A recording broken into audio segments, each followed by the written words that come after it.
Hi everyone. So yeah, as Ross said, I'm here today because I work with AMLE. For those of you who aren't aware, we were formerly called USI, we're the National Students' Union. And I want to just take a moment to reflect on my role because it sits at a couple of different crossroads. The first one is that I work in the higher education sector, but my role and all its associated activities are actually funded through NOSP in the HSE, so I kind of have a foot in a number of sectors. The other thing is I work for a National Students' Union, so I'm a staff member in a students' union, so there's that crossroads as well. And then also I have a national remit, but I often work at a very, very local level.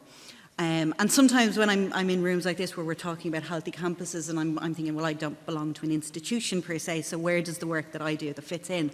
And I possibly could have just stuck with my title slide because I'm going to give you a spoiler now. The way that we use data in AMLE to inform campaigns through my work is largely through partnerships, and I think that's where we fit in the Healthy Campus model.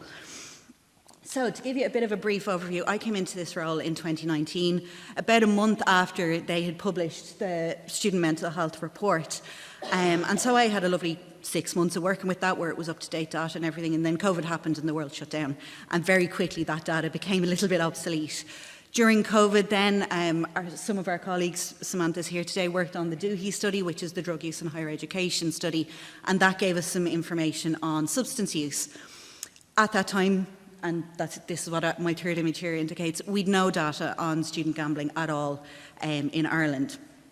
So as the world began to open up again, we started going back and engaging with students. I spent a lot of time on the road travelling to campuses, usually with our campaign, which we called Open Up, to reference the fact that when we designed it in 2021, the world was opening back up and we needed to encourage students to open up about their mental health. I can be invited to a campus for a broad number of reasons: to support a students' union in the wake of a student death, all the way up to bring in some large moustaches because it's Movember and they need to get some more engagement. But our work at the time was based on conversations that we were having on the corridor with students unions. It was all very anecdotal. It all felt very on the fly. The data that we were working off, as I said, was fast becoming more and more obsolete.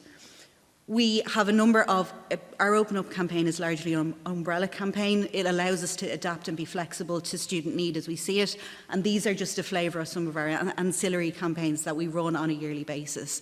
And you can see some of those, there's clear kind of opportunities to partner with organisations such as Bodywise with Body Awareness Week and so on and so forth. So we decided that we needed more data, and at the same time as we internally were deciding that, the as yet unnamed but newly formed Gambling Regulatory Authority of Ireland came to us and said, there's this really big gap in our data, can you help us fill it? And we had been talking to the guys from HEA about doing some work there, and we'd been reflecting on the obsolescence of the mental health data.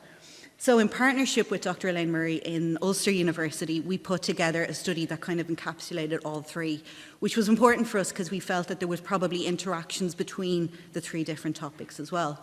So this was just an example of how we recruited through this. We had great partnerships with student unions throughout the country, and also various different aspects of student services and counselling services and all different parts of the colleges helping us to advertise this study. Now, I would like to say I'm going to take you through that data, but it's a really big data set and I've barely started scratching the surface of the analysis myself.